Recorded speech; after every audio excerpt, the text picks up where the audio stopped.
皆さんごきげんよう、上川薫です。今回取り扱う話題は、対中国包囲網のその土台となり得るクアッド、アメリカ、日本、インド、オーストラリア、この4カ国の集まりにイギリスが加わるかもしれないというニュースを取り扱っていきます。なお、今回記事を引用するのは韓国の朝鮮日報です。なぜクアッド構想の話として韓国の記事を引用するかといえば、イギリスが参加するかもしれないという部分について、韓国じゃないのといったような、一瞬読んでいる側の方こそ驚くような奇妙な反応を韓国が見せているからです。韓国のそうした不可解な反応というものを見つつも、世界情勢のことについて勉強していきましょう。それでは関連ニュースをどうぞ。アメリカ、クアッドに韓国ではなくイギリスを参加させる意向。アメリカホワイトハウスのサリバン国家安保補佐官が、日本、オーストラリア、インドなど4カ国が参加する他者安保協議体クアッドについて、インド太平洋政策の土台になるだろうとして、もっと発展させたいとの考えを示した。このような中で、クアッドへの参加に消極的な韓国の代わりに、昨年欧州連合 EU と決別したイギリスがこれに参加する可能性が浮上している。クアッドがクインテッドに拡大改編した場合、自由民主陣営における韓国の立場が一層弱まるとの見方も出ている。サリバン補佐官は29日に、クアッドについて、インド太平洋地域において実質的なアメリカの政策を構築していく根本的な基盤だと考えていると述べた。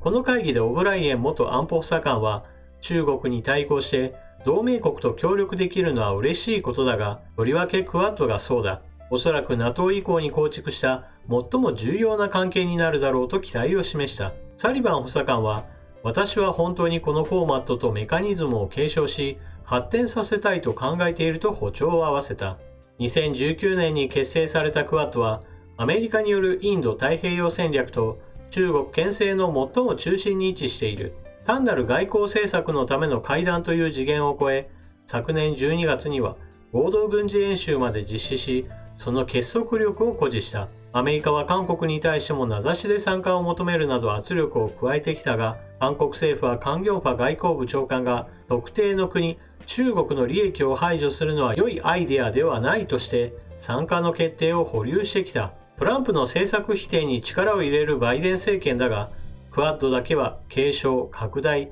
発展を宣言しただけに、韓国に対する圧力も今後さらに強まると予想されている。このような中でアメリカの伝統的な友好であるイギリスがクアッドに加わる可能性が浮上したのだ。イギリスの日刊紙デイリーテレグラムは28日、中国に対抗するためイギリスがアジア版 NATO クアッドに参加する可能性という見出しの記事を掲載した。イギリスのジョンソン首相がインドを訪問する際にクアッド参加問題を議題とし協議を行う可能性もあるという。イギリスがクアッドに参加する可能性は昨年以降ずっと話題に上っていた。昨年 EU から離脱したイギリスは新たな活路を見出すためアジアへの回帰を政策として推進している。アメリカや日本との海上合同軍事演習を通じて持続的にインド太平洋地域への関心を示し、先月には日本との合同訓練に最新鋭空母クイーンエリザベスを参加させる可能性があるとも報じられた。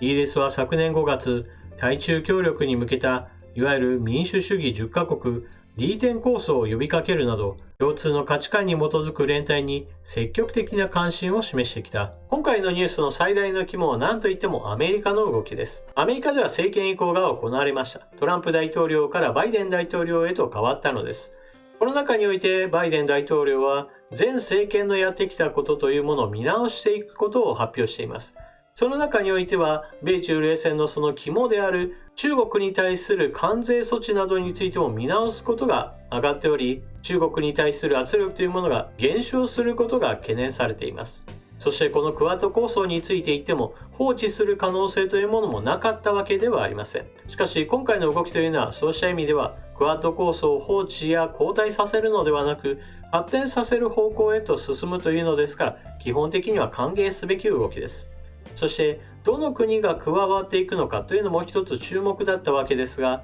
韓国ではなくイギリスの名前が挙がってきたこともやはり歓迎すべき話です。なぜならば韓国が加わっても対中国包囲網の力としては全く期待できないわけですが、イギリスが加わるとなれば少なくとも国際政治上においてははるかに重要だからです。そうした意味において韓国の報道で、イギリスが加わるの韓国じゃないのみたいな驚いているようなタイトルが付けられている。この記事を読んだこちらの方こそ、なんで韓国がこんな風に驚いているのといった具合にして、もうあちこちで、という具合にして驚いている連鎖というものが発生するかもしれません。こうした反応というものが韓国で起こっている理由というのは、それこそ韓国が自分の国をアメリカはきっと自由に思っているだろうというかなり自意識過剰な部分があるからです。トランプ大統領は実際にこのクアッド構想に韓国が加わることを検討するように声をかけていました。ただし、その声をかけていた意味合いというのは別に韓国を信頼していたからでもなければ韓国を重要視していたからでもありません。むしろトランプ大統領が韓国にそのような声をかけていたのは、韓国を放置していると韓国はどんどんと中国へと接近してしまうことを牽制するためのものです。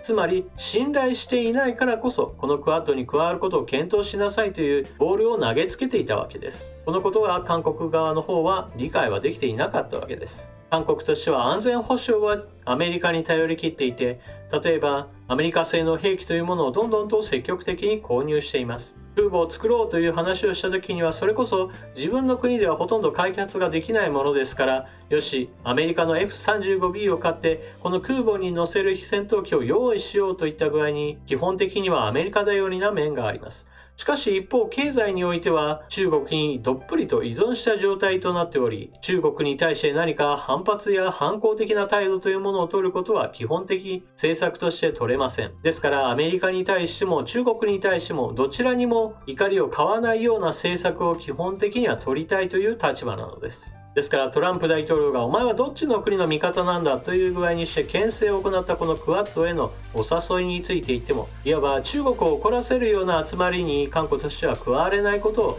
2020年にすでに表明しています。ですから本来であれば自分たちの国がスルーされた状態で他の国の参加するかもしれないという話なのは当然の流れなわけです。この辺りの動きや反応というのもまさに自分たちが何を行っていて相手がどう考えるかを全く想像できていない韓国らしい反応と言えます。さて、韓国の話はこのぐらいにして、じゃあこのクアッドにイギリスが加わるかもしれないという報道にどれだけの信頼性があるのかも考えてみましょう。そもそも論としてイギリスはアジアへの関与を深めようとしています。この背景にあるのが何といっても EU からの離脱で、イギリスは EU の一員であることをやめた時から自分たちの外交というものをより広範に広げる必要が出てきました。少なくとも経済的においては EU からの離脱によってマイナスの作用の方が非常に大きいと言われています。ですから自分たちの国家の発展のためにはより広くこの地球儀を見て、どこの地域との関係強化しなければならないということは彼らにとっては非常に大きな問題なのです。その中においてはアジア地域というのは非常にこれからの経済発展というものが見込まれる地域ですから、イギリスとしても軽視するわけにはいきません。しかもアジア地域といえば香港問題もあり、この問題においてイギリスと中国との関係は悪化しました。ですからこうした政治的、経済的、外交的な面においてもアジア地域重視の姿勢を取ることはイギリスにとっては自然な流れなわけです。そしてアジア地域の発展に関与するのであれば中国と手を組むというわけにはいきません。イギリスは別に中国との貿易をやめようという話をしているわけではありません。それこそヨーロッパの国々は中国の人権問題に対しては批判はするが、一方において経済の利益は得たいというのは強くあります。ですが中国とは根本的な価値観の共有ができないという問題があり、長期的な関係として考えた場合においてはそれこそクアッド構想に示されたような民主主義同盟の方がはるかに彼らにとっては組みやすい相手です。ですからイギリスとしては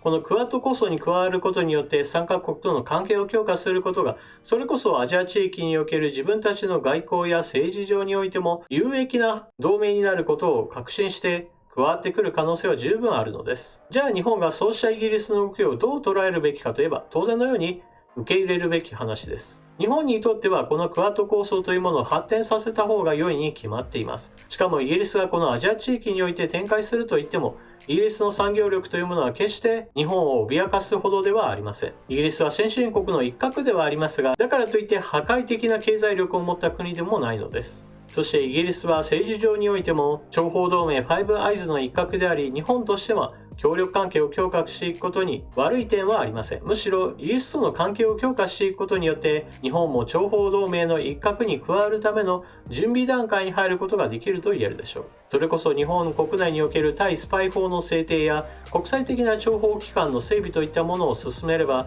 日本自身の守りを固めることもできますし、またこのクアッド構想そのものも発展させることもできます。それらはまさに日本の国益を拡大させることにもつながるのです。ただここで問題なのは、私は日本の国益を拡大させるためにはこのクアッド構想そのものを発展させ、そのメンバーとしてイギリスが入ることは歓迎すべきだという考えなわけですが、じゃあ菅総理がどう考えているかというのは不明なのです。残念ながらこの点においては安倍総理の路線というものを引き継ぐということは表明していますが、じゃあ菅総理自身の口としてこのクアッド構想をどこまで発展させていくかということを熱く語っている場面などは見たことがありません。ですから安倍政権の路線を継承していくというだけではなく、菅総理自身の言葉としてこのクアッド構想がどこへ向かっていくのか、自分自身の言葉で熱く語る場面というものをもっと作ってほしいと思っています。皆さんはこのニュースを聞かれてどのようなことを考えたでしょうか。ぜひともコメントしていってください。それでは動画の最後までご視聴いただきありがとうございました。チャンネル登録していない方はぜひともチャンネル登録、